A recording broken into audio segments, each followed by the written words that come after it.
டெங்குக்கு vaccine இந்தியால இருக்கா? நல்ல கேள்வி சார். நிறைய பேர் கேட்குறாங்க. பிகாஸ் ஃபாரினர்ஸ் எல்லாம் இங்கே எமிகிரேட் ஆகி வரும்போது என்கிட்ட அதுதான் கேட்பாங்க, இங்கே ஏன் மேம் வேக்சின் இல்லையா, வந்ததுமே எனக்கு கொசு கடிச்சிருச்சு, ஃபீவர் வந்துச்சு. ஸோ இந்தியாவில் அது வந்து அப்ரூவ்டு இல்லை சார். பிகாஸ் நிறைய பேர் சீரோ நெகட்டிவாக இருப்பாங்க, அதாவது அவங்களுக்கு டெங்குவே வராது. அவங்களுக்கு நம்ம டெங்கு வேக்சின் கொடுத்தோன்னு வச்சுக்கோங்களேன், டெங்கு பாசிட்டிவ் ஆகிடுது, சிவியர் ஆகிடுறாங்க. ஸோ பெட்டர் அதனால தான் இந்தியாவில் வந்து இப்போ யூஸ் பண்ணுறது இல்லை. மெக்சிகோ, பிரேசில் மாதிரி 20 கண்ட்ரீஸில் வந்து வேக்சின்ஸ் இருக்குது, டெங்கு வேக்சியான்னு வருது.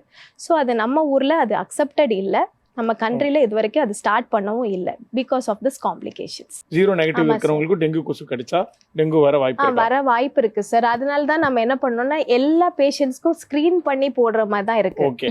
ஸோ நம்ம தெரியாம போடுறதோட எல்லாருக்கும் நீங்க டெங்கு டெஸ்ட் எடுத்துட்டு அது இப்ப பாசிட்டிவ் இல்லைன்னா நம்ம போடலாம், நெகட்டிவ் இல்லைன்னா போடலாம்னு அனலைஸ் பண்ணி தான் போட வேண்டியதா இருக்கு.